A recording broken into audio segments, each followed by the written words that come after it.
আমার বন্ধুগণ, যদি আপনি কোরআনকে প্রশ্ন করেন, কোরআন তুমি বলো তো বান্দা যে জাহান্নামে যাবে, সেই বান্দা জাহান্নামে যাবার জন্য এক নাম্বার কারণটা কি? কোরআন সুন্দর করে জানিয়ে দিচ্ছে, ক্বালু লাম নাকু মিনাল মুসাল্লিন মা সালাকাকুম ফি সাকার ক্বালু লাম নাকু মিনাল মুসাল্লিন।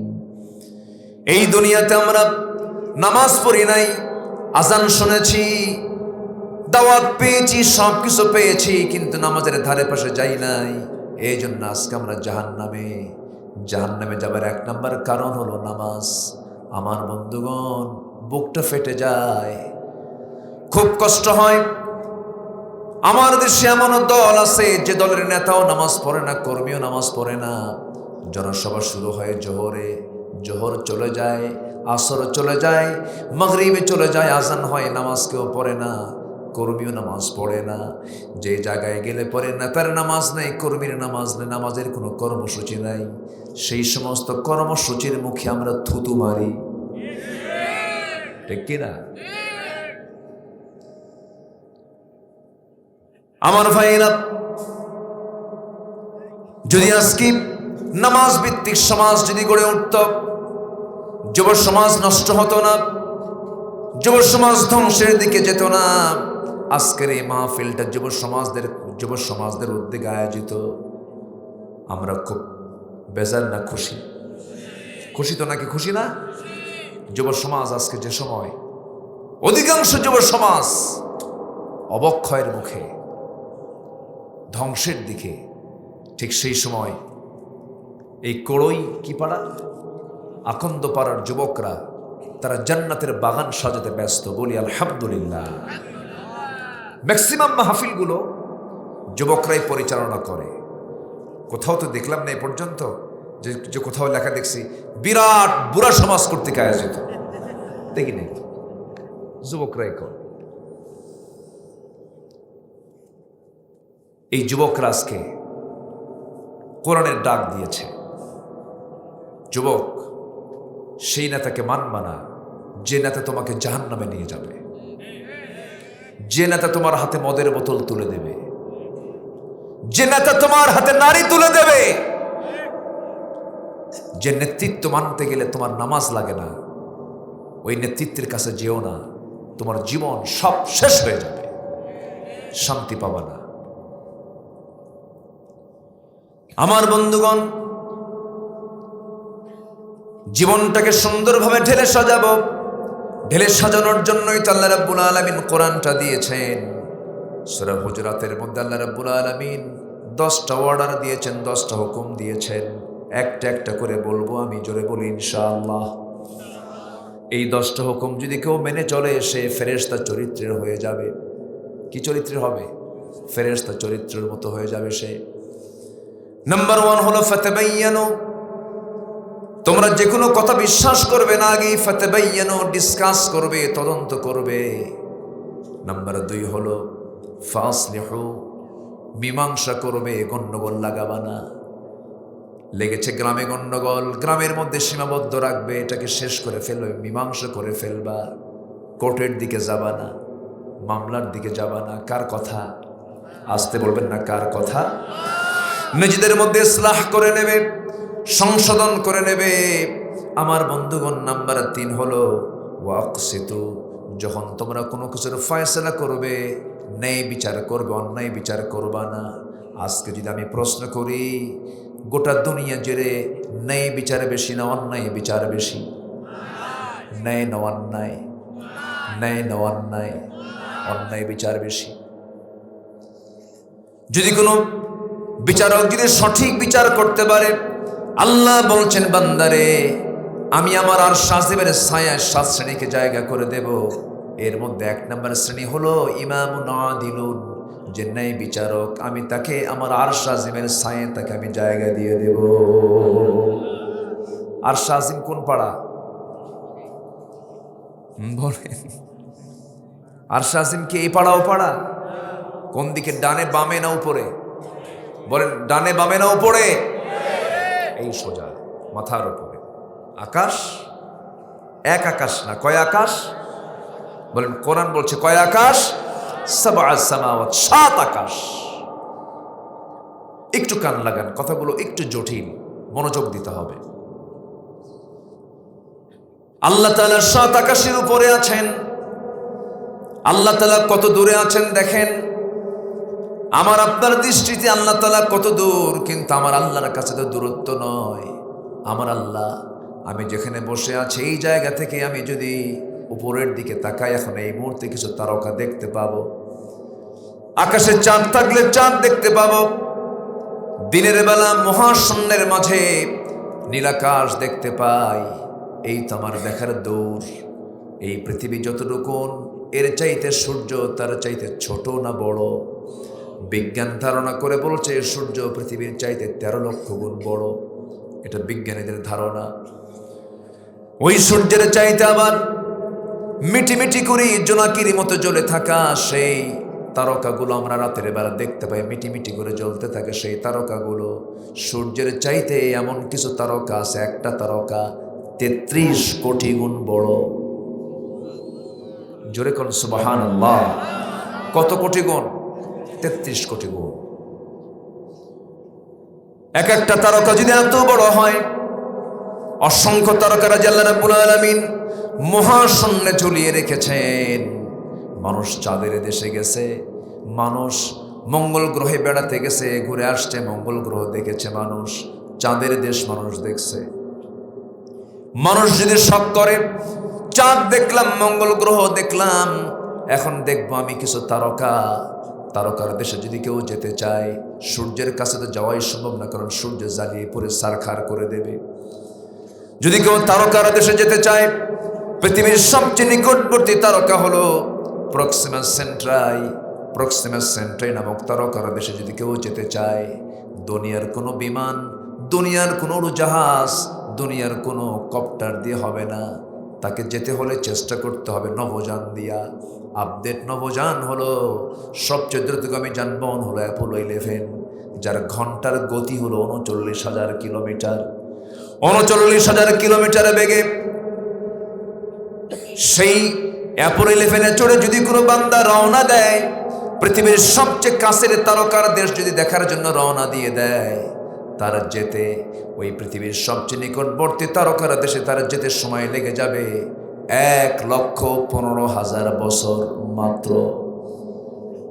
যাবেন কারা কারা? হাত তোলেন। আমার কথা কি বিরক্ত হচ্ছেন আপনারা? বিরক্ত হচ্ছেন নাকি? আমার ওয়াজের মধ্যে একটু রসকস কম। আমি চেষ্টা করি কোরআনকে সামনে রেখে কথা বলার। কষ্ট পাচ্ছেন না তো? আমাকে সময় দেওয়া যাবে তো ইনশাআল্লাহ? আমি আছি। আজকে যারা আসছেন না, তারা প্রকৃত শ্রোতা। উপচে পড়া ভিড় যে মাহফিল হয়, সেখানে সব ধরনের শ্রোতা আসে। কেউ আসে হুজুরের মোশান দেখতে, কেউ আসে হুজুরের সুর শুনতে, কিন্তু আজকে যারা আসছেন অরিজিন শ্রোতায় আসছেন, যারা প্রকৃত শ্রোতা। বলি আলহামদুলিল্লাহ। বসে। তাহলে তারকার দেশে কি যাওয়া সম্ভব? আজ থেকে যাওয়া সম্ভব? 1,15,000 বছর লাগবে যেতেই। বাঁচবেন কয়দিন? আমার ভাইয়েরা, আমি কিন্তু আকাশে যাই নাই, মহাশূন্যের মাঝে সবচেয়ে নিকটবর্তী আমি তারকার কথা বললাম। এই মহাশূন্যের মাঝে ছোট্ট পৃথিবী, এই ছোট্ট পৃথিবীর গোটা পৃথিবীও নয়, 2 শতাধিক রাষ্ট্র আছে। এর মধ্যে একটা রাষ্ট্রের রাষ্ট্রপ্রধান, অথবা একটা অঞ্চলের অঞ্চল প্রধান, একটা থানার, একটা ইউনিটের, একটা জায়গার একটু নেতা হয়েছে, কাছেই যাওয়া যায় না। ঠিক আছে না? বুঝাই আমি যেন কি হয়েছি, তুমি কিচ্ছু হও নাই। ফেরন কিন্তু নাই, হামান কিন্তু নাই, কেউ নাই। তুমিও চলে যাবে, আমিও চলে যাব, কিন্তু আমরা আল্লাহর কাছে ফিরতে চাই অমানুষ হয়ে না মানুষ হয়ে? মানুষ হতে হলে কি পড়তে হবে? বলেন কি পড়তে হবে? কি পড়তে হবে? কোরআন। মানুষ হওয়ার কিতাব এটা। কি হওয়ার কিতাব বলেন? মানুষ হওয়ার কিতাব। কোরআন ছাড়বেন, অমানুষ হয়ে যাব আমরা। কি হয়ে যাব? অমানুষ হয়ে যাব। দেখেন না, কে বলেছে আমেরিকায় সুখ আছে? কে বলেছে ইউরোপে সুখ আছে? ইউরোপে আমেরিকার পার্লামেন্টে সমকামিতার আইনকে পাশ করা হয়। চিন্তা করা যায়? যা কুকুর সিগালের ভিতরে নাই। পুরুষ পুরুষে বিয়ে করে, নারী নারীকে বিয়ে করে, বিকৃত যৌনাচার, যা আজ থেকে 5000 বছর আগের ঘৃণ্য ইতিহাস তৈরি করেছিল কওমে লূত। লূত আলাইহিস সালাতু ওয়াস সালামের এই কওমরা এই বিকৃত যৌনাচারে আসক্ত হওয়ার কারণে আল্লাহ তাদেরকে জমিনে গেড়ে তাদেরকে শেষ করে দিয়েছেন, আযাব গজব দিয়ে শেষ করে দিয়েছেন। সেই বিকৃত যৌনাচার এখন আমার দেশেও প্রমোট করা হচ্ছে। কিছু বদমাইশ তারা এই হোমোসেক্স নিয়ে, সেম সেক্স নিয়ে তারা কাজ করতে চাচ্ছে, ট্রান্সজেন্ডার নিয়ে তারা কথা বলতে চায়। সম্মানিত ভাইয়েরা, সম্মানিত বন্ধুগণ, এই সমস্ত বিকৃত আচরণ তখনই আসে যখন বান্দার কাছ থেকে কোরআন দূরে চলে যায়। আমরা কোরআনটাকে লালন করব, জোরে বলি ইনশাআল্লাহ। যুবকরা, তোমার চরিত্র ধ্বংস করার জন্য সব কিছু সমাজে প্রস্তুত করে রাখা হয়েছে, কিন্তু তোমাকে ঠিক থাকতে হবে, তোমাকে ঈমান নিয়ে বেঁচে থাকতে হবে, তোমাকে মজবুত নিয়ে থাকতে হবে। তোমার জীবনের সবচাইতে বড় সম্পদ হলো চরিত্র, তোমাকে টিকে রাখতে হবে। আজকে যুবকদের মাহফিল, এই জন্য যুবকদেরকে নিয়ে আমি কিছু টার্গেট ভিত্তিক কিছু কথা বলতে চাচ্ছি। যুবকরা, নোংরামি করবা না, কোনো রিলেশন করবা না, অবৈধ কোনো রিলেশন করবা না। রিলেশন যদি করতে হয়, কার সাথে? আসতে বলবেন না, কার সাথে? সমস্ত শিশু পার্কগুলো সব ভরা, শিশু দিয়া না শিশুর মা খালা দিয়া? মা খালা দিয়া। নোংরামি চলছে হরদম, কেউ কিছু বলে না, খালি দেখে। কি কেউ কিছু বলে? শুধু দেখে, কেউ কোনো প্রতিবাদ করে না। তবে হ্যাঁ, আমার বিশ্বাস একটা পরিবর্তন এই বাংলার জমিনে আসবে। জোরে বলি ইনশাআল্লাহ, আর জোরে বলি ইনশাআল্লাহ। একটা পরিবর্তন আসবে। তার প্রমাণ কি জানেন? রক্ত ঝরেছে এই জমিনে। রক্ত ঝরেনি? ঝরেছে। একটু বুঝে নেন কথাগুলো, বেশি গভীরে গিয়ে এত বোঝার দরকার নাই, একটু বললেই টের পাওয়া যায়। আল্লাহ তুমি সবাইকে বোঝার। নাম্বার 4, কাউকে উপহাস না করা, লা ইয়াসখার, কাউকে খাটো চোখে না দেখা, হাসাহাসি না করা, টিটকারি না করা, যাকে তাকে ছোট না মনে করা। নাম্বার 6 হলো ওয়ালা তালমিজু, অপমান না করা, ওয়ালা তানাবাজু, একে অপরের প্রতি দোষারোপ না করা। নাম্বার 8 হলো কাউকে তার নেতিবাচক অনুমান ধারণা করা। নাম্বার 9 হলো একে অপরের গোপনীয় জিনিস নিয়ে গুপ্তচর বৃত্তি করা। নাম্বার 10 হলো গীবত করা। এই 10টা অপকর্ম থেকে আমরা যদি নিজেকে পরহেজ রাখতে পারি, ওই বান্দার চরিত্র হবে ফেরেশতার চরিত্রের মতো। বলি আলহামদুলিল্লাহ। 4 দোকানগুলো বসে রাস্তার মোড়ে মোড়ে, ত্রিমোহনী, চৌমোহনী, তেমুখী, 4 মাথার মোড়ে যে 4 দোকানগুলো, আমি এই দোকানগুলোর নাম দিছি হলো গীবতখানা। ঠিক কিনা? কি খানা? গীবতখানা। কোনো কাম নাই, সারাদিন শুধু তুমি কি জানো, ও না এই, ও না এই, ও না এই করছে। এগুলো বাদ দেই, মুখে রাখি কার জিকির? মুখে রাখি কার জিকির? আল্লাহর জিকির। আমার ভাইয়েরা, একটু মনোযোগ দিয়ে শুনুন। আল্লাহ রাব্বুল আলামিন সূরা হুজুরাতের 15 নম্বর আয়াতে বলছেন, প্রকৃত মুমিন তো তারাই যাদের মধ্যে 3টা গুণ থাকবে, আমি আল্লাহ তাদেরকে চারিত্রিক সনদ দিয়ে দেব। নাম্বার 1 হলো ইন্নামাল মুমিনুনা আল্লাযীনা আমানু বিল্লাহি ওয়া রাসূলিহি। প্রকৃত ঈমানদার তো তারাই যারা ঈমান আনবে আল্লাহর উপরে, নবীর উপরে। আল্লাহকে মানলাম, রাসূলকে মানলাম না, তা হবে না। রাসূলকে মানলাম, আল্লাহকে মানলাম না, তা হবে না। রাসূলকেও মানতে হবে, আল্লাহকেও মানতে হবে। আল্লাহকেও বিশ্বাস করতে হবে, রাসূলকেও বিশ্বাস করতে হবে। আল্লাহর প্রতি যে বিশ্বাস, সেই বিশ্বাস গাঢ় করার জন্য কোরআনটা বেশি করে পড়তে হবে। কারণ আমরা আল্লাহকে বিশ্বাস করে নিয়েছি দেখে না দেখে। আসতে বলে, দেখে না দেখে। আল্লাহকে দেখা যায়?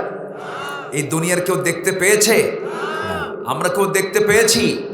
আমার দেশে কিছু দরবারের ভণ্ডরা দেখে, কিছু ভণ্ড দরবার বলে যে আমি আল্লাহরে দেখি। যাই হোক, যে বাগি হোক, আল্লাহকে নাকি দেখে। কিচ্ছু না, ১.৫ হাতের লাঠির বাড়ি দরকার, সব সোজা হয়ে যাবে।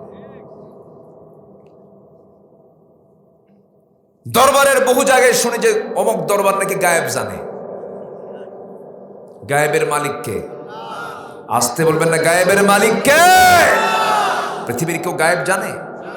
ইভেন আমার রসুলও জানতেন না, আমার রসুলও জানতেন না। ছোট্ট একটা কথা আমার মনে পড়লো, বলি। আমার রসুল যদি গায়েব জানতেন তাহলে তিনি আগেই বলে ফেলতেন। ছোট্ট একটা ঘটনা এখানে যোগ করে দিতে চাই। আমার নবীজি, তিনি জীবনে বিয়ে করেছেন এক না একাধিক? বলুন, এক না একাধিক? একাধিক বিয়ে করেছেন। কিন্তু খাদিজা যতদিন ছিলেন নবীজির ঘরে কয়জন স্ত্রী ছিল? একজন। এবং ২৪ বছর সংসার করেছেন আম্মাজান খাদিজার সাথে, দ্বিতীয় কোনো বিবাহ করেন নাই। তাহলে রসুল যে বিয়েগুলো করেছেন ৫০ বছর পরে এসে বাকি বিয়েগুলো করেছেন। এখন বলেন তো, মানুষের যৌবন কি ৫০ বছর পরে আসে? না। প্রথম বিয়ে করলেন একজন বিধবা নারীকে, যিনি আমার নবীর চাইতে ২৫ বছরের বড়। ৪০ বছরের একজন নারীকে তিনি বিয়ে করলেন। সম্মানিত ভাইয়েরা, তাহলে আমার রাসূল বিয়ে করেছেন যৌন চরিতার্থ করার জন্য নয়। আমার রাসূল বিয়ে করেছেন আল্লাহর হুকুমকে ফলো করার জন্য। আসতে বলবেন না, জোরে বলুন ঠিক কিনা? না জেনে না বুঝে রাসূলকে নিয়েও এদেশের কিছু বুদ্ধিজীবী নামের নাস্তিকজীবী, বদমাইশ, কুলাঙ্গার, রাসূলকে নিয়েও তারা বাজে কথা বলতে, মানে চুল পরিমাণ তাদের বুকে একটু কম্পন সৃষ্টি হয়নি। রাসূলকে নিয়েও তারা বাজে কথা বলেছে। রাসূলকে বলেছে তারা জেনাকার মুহাম্মদ। জোরে বলুন নাউযুবিল্লাহ। কয়েক ডজন এই নাস্তিকগুলো রুটিন ওয়ার্কের মতো এই কাজগুলো করে যাচ্ছে। একদিন অবশ্যই বিচার হবে, হবে না? হবে না? জোরে বলুন ইনশাআল্লাহ। আর জোরে বলুন ইনশাআল্লাহ। আমার রাসূলের একজন স্ত্রী ছিলেন আম্মাজান আয়েশা সিদ্দিকা রাদিয়াল্লাহু তাআলা আনহা। তিনি ছিলেন একমাত্র কুমারী, তাছাড়া সবাই ছিলেন বিবাহিতা। আমার নবীর চাইতে অনেকেই বেশি বড় ছিলেন। একমাত্র আম্মাজান আয়েশা, তিনি ছিলেন কম বয়সী। আল্লাহ তাআলা তাকে বিয়ে করার জন্য আল্লাহ নিজে অর্ডার দিয়েছেন। জোরে বলে সুবহানাল্লাহ। আম্মাজান আয়েশাকে তিনি বিয়ে করেছেন আল্লাহর নির্দেশে। সেই আম্মাজান আয়েশা সিদ্দিকা রাদিয়াল্লাহু আনহার সাথে আমার নবীজি তাকে সাথে করে নিয়ে কোনো একটা অভিযানে বের হলেন। অভিযান শেষ করে তিনি মদিনার দিকে রওনা দিচ্ছেন। আমার রাসূল কিন্তু যুদ্ধের ময়দানেও বউকে সাথে নিয়ে যেতেন। বউকে সাথে নেওয়া সুন্নাহ, বলি আলহামদুলিল্লাহ। বউকে সাথে নেওয়া কি সুন্নাহ। বউকে সাথে নিয়ে চলবেন, নিরাপত্তা নিশ্চিত হয়ে যাবে, চোখের গুনাহ হবে না, অনেক গুনাহ থেকে বেঁচে থাকা যাবে। বউ হল ঈমানের পাহারাদার। রাসূল বউকে সাথে নিয়ে চলেছেন। ধরুন আপনার বউকে নিয়ে আপনি কোড়ই থেকে চাপাপুর যাবেন অথবা মরুইল যাবেন, ভ্যানে চড়েছেন। যদি আপনার সামনে কোনো বেগানা নারী যদি আপনার সামনে চলে আসে, বউয়ের সামনে যদি ওই মহিলার দিকে যদি আপনি 29 সেকেন্ড চায়া থাকেন, বউ যদি দেখে, এই তো একজনকে খবর আছে। আমার ভাইয়েরা, বহু ইমানের পাহারাদার, বুকের সাথে নিয়ে আমার রাসূল চলেছেন। আমার নবীজি তাবুক অভিযান থেকে ফেরার পথে আম্মা জান আয়েশাকে নিয়ে যুদ্ধের ময়দান থেকে মদিনার দিকে আসতেছিলেন। রাসূল বলে দিলেন, সাহাবীরা শোনো, আমরা তো অভিযান থেকে মদিনার দিকে ফিরে আসতেছি। আমি একজন সাহাবীকে দায়িত্ব দিলাম, সাফওয়ান এই দিকে আসো, তোমার দায়িত্ব হলো আমরা সবাই যখন চলে আসবো মদিনার দিকে, যদি কেউ বাদ পড়ে যায়, রাস্তায় কেউ তো বাদও পড়ে যেতে পারে, সেই বাদ পড়া লোকগুলোকে, সাহাবীগুলোকে তুমি সঙ্গে করে নিয়ে তুমি নিয়ে চলে আসবে মদিনায়, এটা তোমার দায়িত্ব। বাদ তো কেউ পড়ে নাই, বাদ পড়েছেন মিসেস মুহাম্মদ সাল্লাল্লাহু আলাইহি ওয়াসাল্লাম, আম্মা জান আয়েশা বাদ পড়েছেন। তিনি কেমনে বাদ পড়লেন? আসতে নিয়া আমার নবীজির স্ত্রী আম্মা জান আয়েশা সিদ্দিকা তার প্রকৃতির চাপ চাপল। প্রকৃতির ডাকে সাড়া দেবার জন্য তিনি উটের পিঠ থেকে নামলেন। উটের পিঠে হাওদা ছিল, পালকি ছিল, পালকি থেকে তাকে নামিয়ে দেওয়া হলো। নেমে তিনি আড়ালে চলে গেলেন, শৌচকার্য সম্পন্ন করলেন। শৌচকার্য সম্পন্ন করে ফিরে আসার পথে তার একটু দেরি হয়ে গেল। এইদিকে যিনি দায়িত্বপ্রাপ্ত সাহাবী, ওই হাওদাটা, ওই পালকিটা তিনি তুলে উটের পিঠে উঠাইয়া দিয়েছেন। আম্মা জান আয়েশা সেই সময় এত চিকন ছিলেন, হাওদার মধ্যে থাকলেও যে ওজন, না থাকলেও সে ওজন। সাহাবী টের পান নাই। এইদিকে উটের পিঠে পালকি উঠাইয়া দেয়া, হাওদাটা উঠাইয়া দিয়ে সব চলে গেছে, কেউ আর নাই। আম্মা জান আয়েশা সিদ্দিকা রাদিয়াল্লাহু তাআলা আনহা তিনি সেই সময় গন্তব্য জায়গায় এসে দেখেন কেউ নাই, সব চলে গেছে। তিনি চাদরটা মুড়ি দিয়ে আড়াল করে, পর্দার নিয়ম রক্ষা করে তিনি করলেন কি, এক জায়গায় চুপ মেরে বসে থাকলেন। ভরসা করুন আল্লাহ তাআলার উপরে। এমন সময় ওই দায়িত্বপ্রাপ্ত সাহাবী দূর থেকে পরখ করে চিনতে পারলেন না, কাছে এসে তিনি তাকে চিনে ফেললেন, কারণ পর্দার আয়াত নাজিল হওয়ার আগে তিনি তাকে দেখেছিলেন। সঙ্গে সঙ্গে সেই সাহাবী সাফওয়ান বলছেন, আম্মা জান আপনার কোনো টেনশন নাই, রাসূল তো আমাকে দায়িত্ব দিয়েছেন, আমি আপনাকে আমার নিজ দায়িত্বে আপনাকে নিরাপদে মদিনায় রাসূলের ঘরে আমি আপনাকে পৌঁছায় দেব। রাতের বেলা ঘোড়ার পিঠে করে অত্যন্ত যত্নের সাথে, সম্মানের সাথে আমার রাসূলের স্ত্রী আম্মা জান আয়েশাকে সাহাবী করলেন কি, মদিনা পর্যন্ত নিয়ে আসলেন, নবীর ঘরে পৌঁছায় দিলেন। কিন্তু এই কথা যখন মুনাফিকদের এখানে চলে গেছে, মুনাফিকরাই ছোট্ট বিষয়গুলোকে বড় করে, তিলও নয়, কোনো কিছুই হয় নাই, তিলকে তাল নয়, অনস্তিত্ব একটা বিষয় অস্তিত্ব বানায় ফেলছে।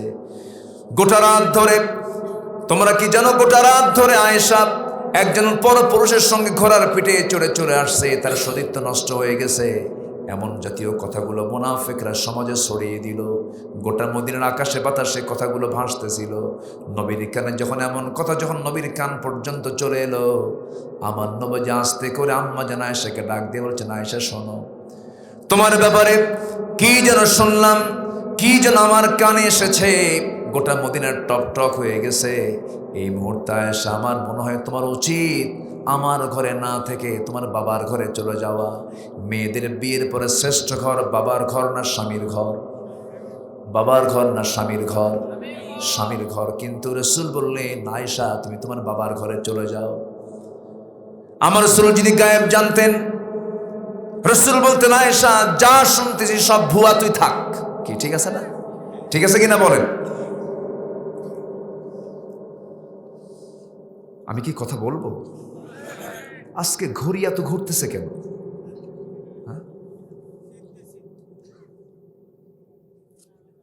এত সুন্দর মানুষ আপনারা, বলি আলহামদুলিল্লাহ। আমার নবীজি বলেন, আয়েশা তুমি চলে যাও, তোমার মার বাড়িতে চলো, বাবার বাড়িতে চলে যাও।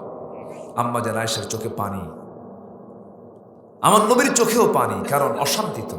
আর অশান্তি সৃষ্টি করলো কারা বলেন তো? মুনাফিক তো আমার দেশে নাই। আসতে কয় মুনাফিক আছে না নাই? আছে, মুনাফিকদের ভরা।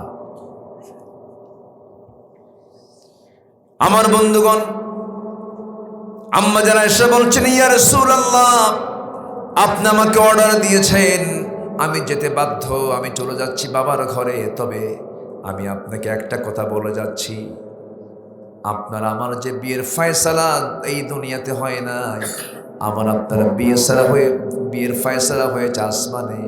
সেই আসমানের মালিক মহান রব্বুল আলামিনের কাছে আমি সব কিছু ন্যস্ত করে দিলাম। আমি আল্লাহর প্রতি সব কিছু নির্ভরশীল হয়ে গেলাম। এই কথা বলি আম্মা জান আয়েশা চলে গেলেন বাবার বাড়িতে। বাপও ভালো করে কথা বলে না, মা ভালো করে কথা বলে না।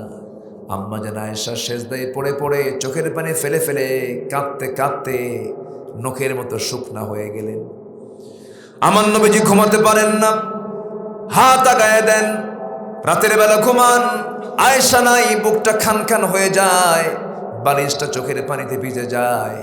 নবীও কান্দেন, আম্মা জান আয়েশাও কান্দেন, আর মুনাফিকরা হাসে। আলেমদের বিপদ হয়, মুনাফিকরা মিষ্টি খায়, মিষ্টি হজম হবে না, ঠিক কিনা? আসবে দিন, আসবে না, আসবে না, আসবে না। আমার ভাইয়েরা, আমার নবীজির ঘুম হচ্ছে না, নবীজির মধ্যে পেরেশানি সৃষ্টি হয়ে গেছে। সাহাবীরাও কান্দে।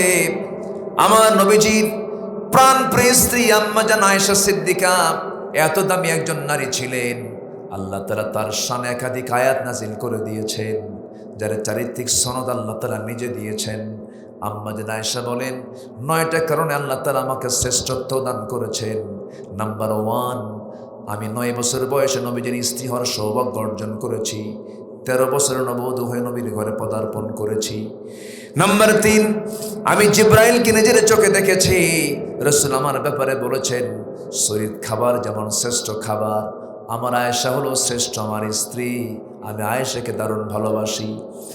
নাম্বার 4 হলো, আমি যখন নবীর সঙ্গে একই চাদরের নিচে, যখন একই কাঁথার নিচে যখন শুয়ে থাকতাম, জিবরিল আমিন ওহী নাজিল করতেন। আমি থাকা অবস্থায় আমি আয়েশা নিজেকে ধন্য মনে করি, আমি নিজের চোখে জিব্রাইলকে দেখেছি। জোরে বলে সুবহানাল্লাহ। আম্মা জান আয়েশা বলেন, আমি নিজেকে ধন্য মনে করি, রাসূল যখন অসুস্থ হয়ে পড়লেন, কারো ঘর তিনি পছন্দ করেন নাই। রাসূল সোজা অসুস্থ হয়ে আমার ঘরে ঢুকে বলছে, আয়েশা প্রচণ্ড মাথা ব্যথা, আমাকে একটু মাথায় পানি ঢেলে দাও। আমি আয়েশা নিজেকে ধন্য মনে করি, আমার উরুতে মাথা রেখে রাসূলকে শোয়া দিয়েছি, মাথার চুলে পানি দিয়েছি, সেবা করেছি। নাম্বার 6 হলো, রাসূল আমার কাছে বলেন, আয়েশা মুখটা কেমন যেন দুর্গন্ধ মনে হচ্ছে, আমার মুখে কেমন যেন গন্ধ মনে হচ্ছে, একটা মেসওয়াক এনে দাও তো। মেসওয়াক তিনি আনবেন কেমনে, উঠতে পারছেন না। এমন সময় তিনি করলেন কি, তার ভাইকে ডাক দিলেন, ভাইকে বলছেন, ভাই একটা মেসওয়াক এনে দাও। মেসওয়াক এনে দেওয়া হলো। মেসওয়াকের আগা ছিল শক্ত শক্ত। আম্মা জান আয়েশা করলেন কি, তার শক্ত দাঁতে চাবায় চাবায় নরম করে দিলেন। নবীর হাতে যখন মেসওয়াকটা দিলেন, আমার নবীজি মুস্কি হাসি মেরলেন। মুস্কি হাসি মেরে মেসওয়াক দিয়ে দাঁত পরিষ্কার আগে না করে মেসওয়াকের আগায় লেগে থাকা আম্মা জান আয়েশার মুখের থুতুগুলো রাসূল চুষে চুষে পান করছে, চুষে চুষে পান করে এবার মেসওয়াক শুরু করলেন। মেসওয়াক সম্পূর্ণ হয়ে গেল। আম্মা জান আয়েশা বলেন, রাসূল বলছেন, আয়েশা আজান তো দিল মুয়াজ্জিন বেলাল, মসজিদে যাওয়া দরকার। অবস্থা থেকে যখন উঠতে নিলেন, মাথা চক্কর মেরে পড়ে যেতে নিলেন, আম্মা জান আয়েশা তাকে ধরে ফেললেন। ধরে ফেলে বলছেন, ইয়া রাসূলুল্লাহ, কি জামাতে নামাজ পড়ার মতো ফিটনেস আপনার নাই, শারীরিক ক্ষমতা আপনার নাই, আপনি নামাজ জামাতে পড়তে পারবেন না। রাসূল পেরেশান হয়ে গেলেন। রাসূল বলছেন, আয়েশা আমার মুসল্লায় কে দাঁড়াবে? তাহলে তোমাকে জানিয়ে দিচ্ছে, আমার মুসল্লায় কেউ দাঁড়াবে না, আমার মুসল্লায় দাঁড়াবে আমার প্রিয় সাহাবী আমার আবু বকর। আমার আবু বকর নামাজে দাঁড়াবে, আমার মুসল্লায় দাঁড়াবে। আমার নবীজি মৃত্যুর পূর্বে ইঙ্গিত দিয়ে গেলেন, আমার পরে খলিফা কে হবে? নামাজের যে নেতৃত্ব দেবে সেই সমাজের নেতৃত্ব দেবে, যে নামাজের নেতৃত্ব দেওয়ার উপযুক্ত নয় সে সমাজের নেতৃত্ব দেওয়ার উপযুক্ত নয়। আসতে কোন কেন, আসতে কোন কেন? নেতৃত্ব আসতে হবে মসজিদ থেকে। যাদের নামাজ পড়ানোর যোগ্যতা নাই, যাদের নামাজের নেতৃত্ব নাই, ওই নেতৃত্বের মুখে আমরা জুতা মারি, থুতু মারি। রাজি আছেন কারা কারা? হাত উঁচু করে দেখান মুসলমান। কেউ তো স্লোগান দেন না। দেন, স্লোগান দেন।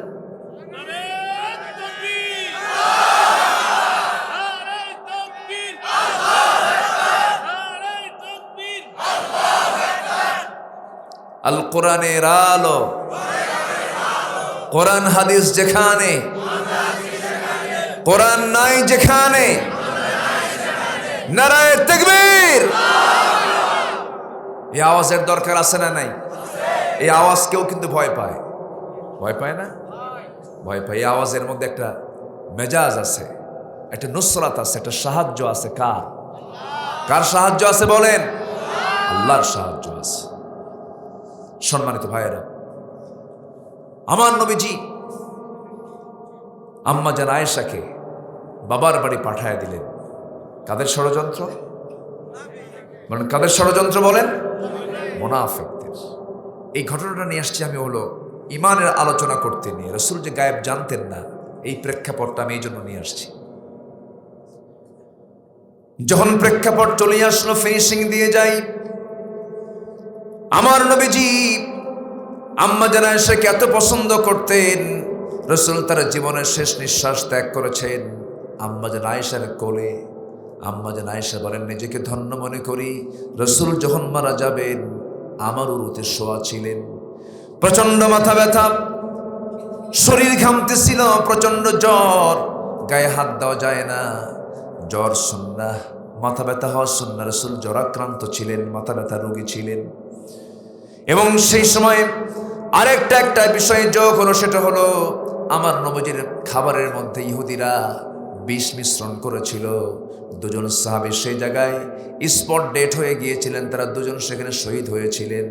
আমার নবী বেঁচে ছিলেন, কিন্তু যে বিষ প্রয়োগটা ইহুদিরা করেছিল, মৃত্যুর পূর্বে সেই বিষের বিষক্রিয়া সৃষ্টি হয়েছিল।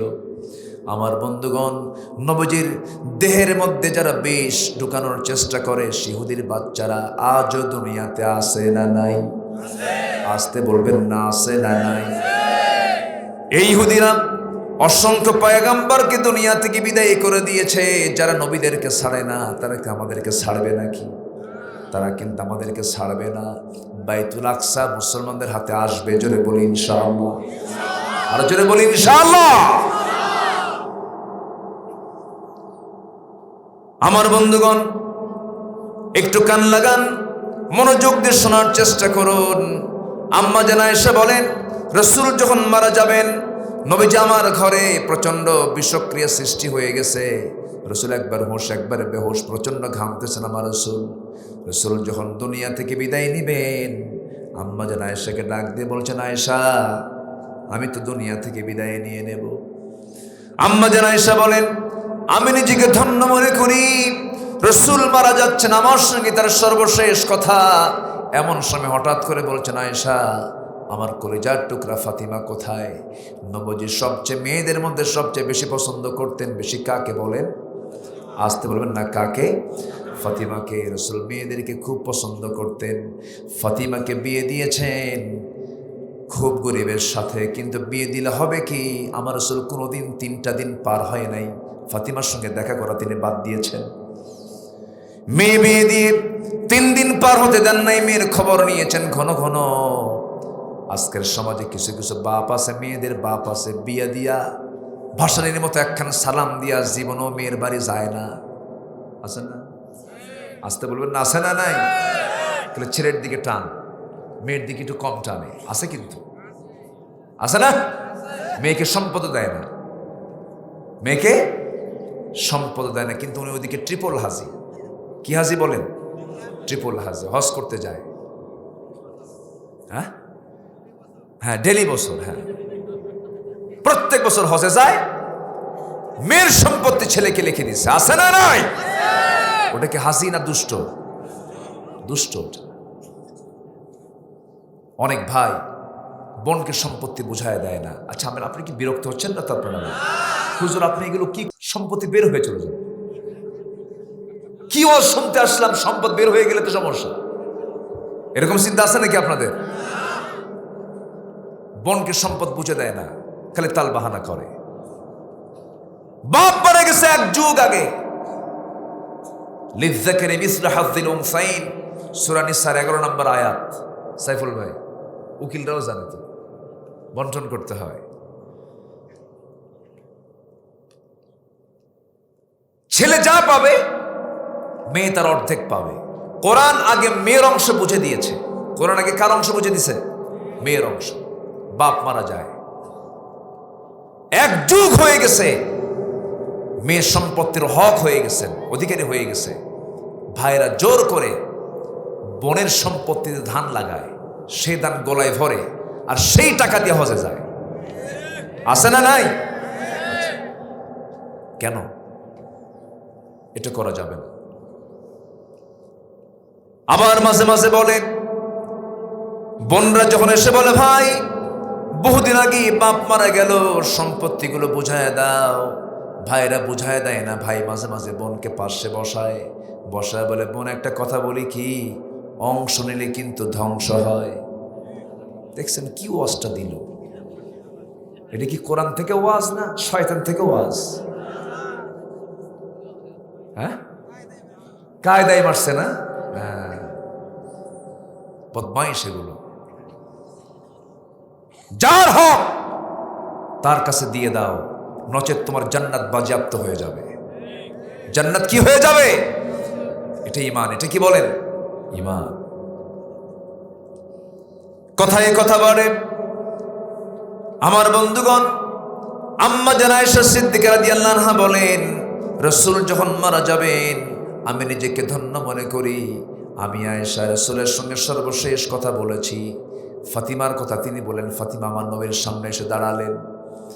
ফাতিমাকে আস্তে করে পাশে বসায় কানের মধ্যে মুখ ঢুকে দিয়ে আস্তে আস্তে বলছেন, মা কেঁদো না, কেঁদো না, তোমার কান্না আমার দারুণ শেল বেঁধে যায়।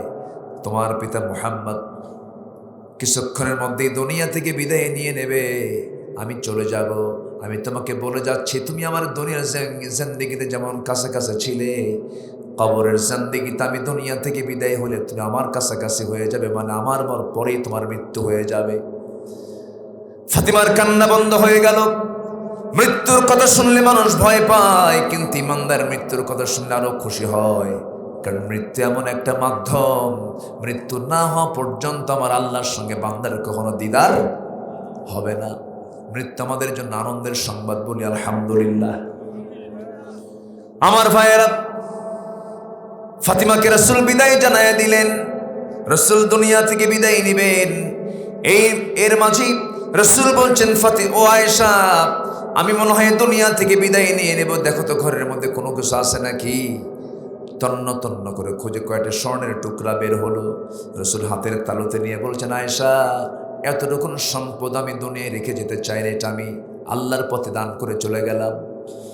আমার নবীজি এরপরে বলছেন, আয়েশা রে, মালাকুল মউত যে কোনো মুহূর্তে আমার সামনে হাজির হয়ে যাবে। আমি তোমাকে একটা মেসেজ দিয়ে যাচ্ছি, আমি উম্মতকে দারুণ ভালোবাসি, উম্মতকে আমি দারুণ মহাব্বত করি।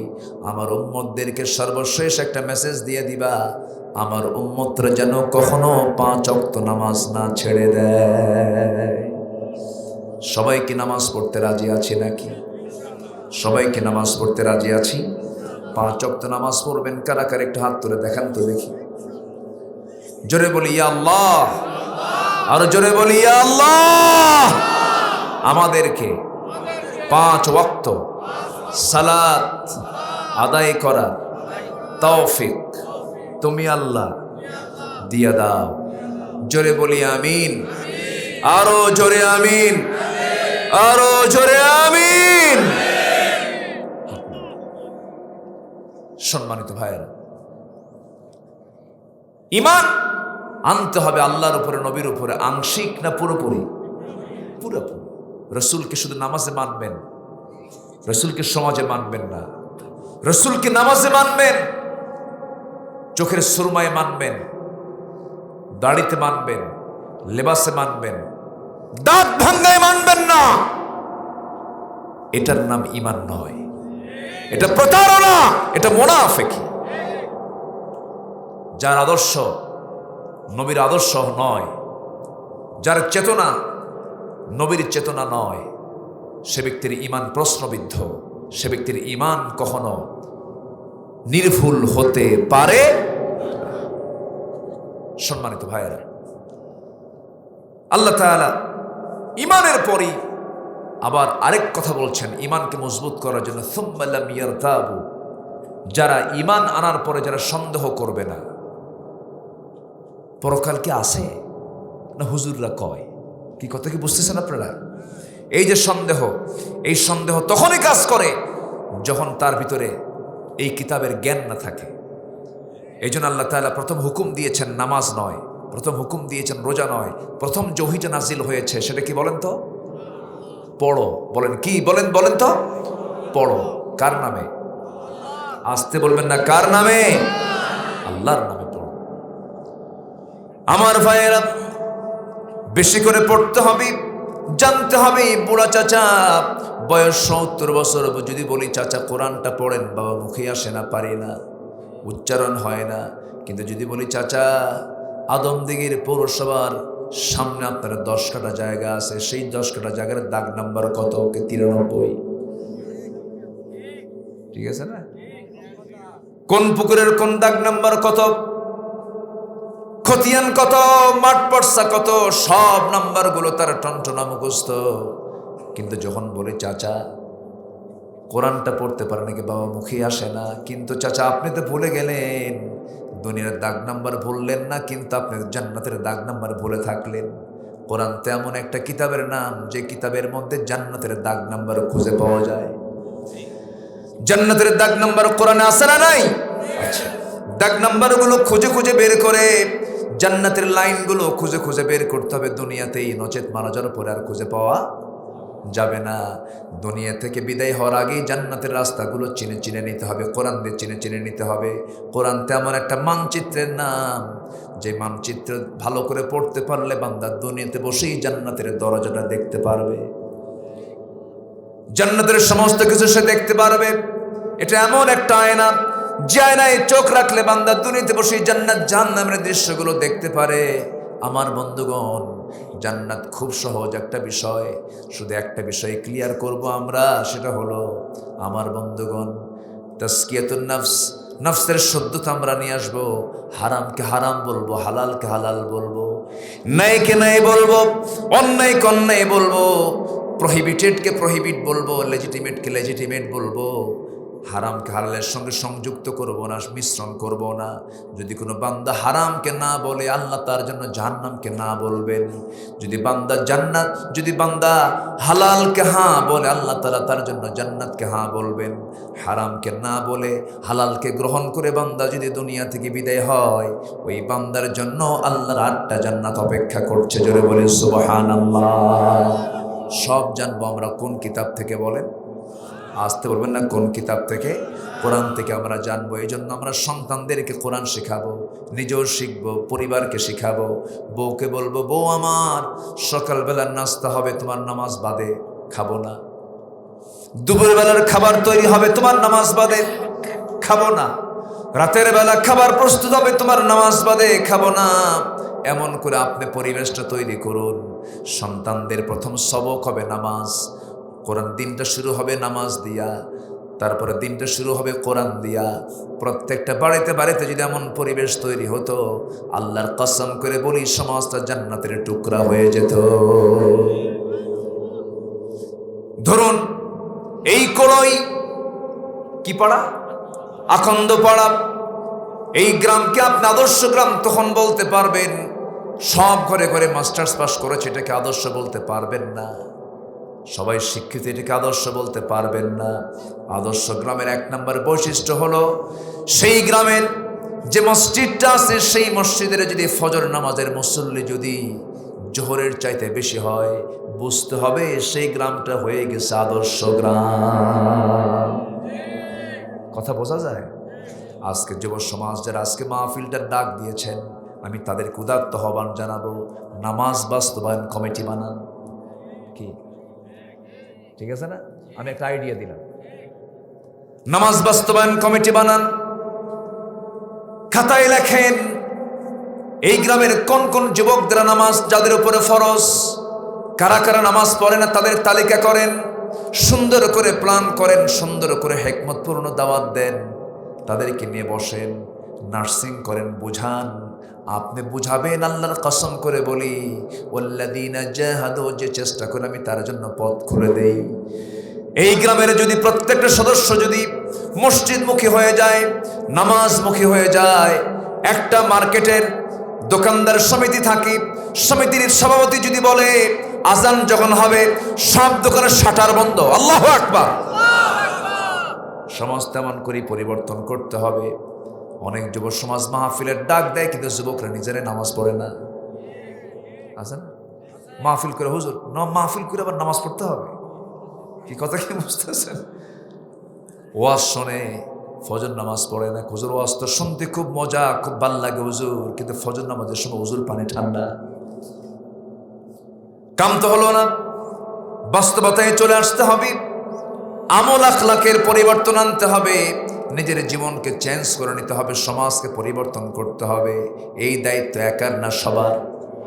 আসতে বলবেন, একার না সবার? সবার দায়িত্ব। আমার ভাইয়েরা, এই জন্য কোরআন চর্চাটা বাড়ানো দরকার, দিন চর্চা বাড়ানো দরকার। আমার নবীজি মসজিদের ভিতরে নামাজ পড়েছেন, সেখানে তিনি স্টাডি করেছেন, সবাইকে তিনি শিখিয়েছেন। রব্বানা বা'আথ ফীহিম রাসূলাম মিনহুম ইয়াতলু আলাইহিম আয়াতিকা ওয়া ইউআল্লিমুহুমুল কিতাবা ওয়াল হিকমা ওয়া ইউযাক্কিহিম ওয়া ইউআল্লিমুহুমুল কিতাব। আমার ভাইয়েরা, আমার বন্ধুগণ, নাম্বার 3 হলো, 1 নম্বর হলো ঈমান আনা, নাম্বার 2 হলো সন্দেহ না করা, নাম্বার 3 হলো আল্লাহ রাব্বুল আলামিন বলছেন ওয়াজাহাদু বিআমওয়ালিহিম ওয়া আনফুসিহিম ফি সাবিলিল্লাহ উলাইকা হুমুস সাদিকুন। জোরে বলুন আল্লাহু আকবার। নাম্বার 3 হলো যারা জিহাদ করবে জান মাল দিয়া। কার পথে? আসতে বলবেন না, কার পথে? জিহাদ করব আমরা কাদের বিরুদ্ধে, সেই কোথাও কোরআনে আছে না নাই? অনেকে বলে জিহাদ তো এই যুগে নাই, যেরকম নাউজুবিল্লাহ, এই সমস্ত মিথ্যা কথাগুলো তারা বলে বেড়ায়। জিহাদ ছিল, আছে, থাকবে। আবু জেহেল ছিল, আছে, থাকবে। সে আবু জেহেলদের মোকাবেলা করার জন্য, মুনাফিকদের মোকাবেলা করার জন্য অবশ্যই তৎপর থাকতে হবে, অবশ্যই সজাগ থাকতে হবে, অবশ্যই সতর্ক থাকতে হবে। দিন তেমনি এমনি আসে নাই। আমার নবীর 23 বছরের জিন্দেগি আমাকে আপনাকে ফলো করতে হবে। 13 বছর মক্কায় ছিলেন, মার দিয়েছেন না মার খেয়েছেন? মক্কায় বলেন বলেন বলেন, মক্কায় কি মার দিয়েছেন না মার খাইছেন? মার খাইছেন, অজ্ঞান হয়ে গেছেন। তায়েফে মার খেয়েছেন। কি মারটা রাসূল খেলেন? জীবনে সবচেয়ে বেশি রক্ত ঝরেছে 2টা জায়গায়, একটা হলো তায়েফ, আরেকটা হলো উহুদ। আমার নবীর শরীর থেকে এত পরিমাণ রক্ত ঝরেছে যে এই রক্ত শূন্যতে রাসূল পড়ে গেছেন। বিশ্বনবীর মতো মানুষের দেহ থেকে রক্ত ঝরেছে। ইসলাম এমনি এমনি আসে নাই। তায়েফের ময়দানে আমার নবীজি দাওয়াত দিতে গেছেন কালিমার, আমার রাসূলকে ফুল দেয় নাই। ওই তায়েফবাসী রাসূলকে, আমার রাসূলকে ফুল দিয়েছে না পাথরও দিয়েছে? পাথরও দিয়েছে। আর আসেন দোয়া করে দিয়ে নাকি? এই যে ওঠে যে,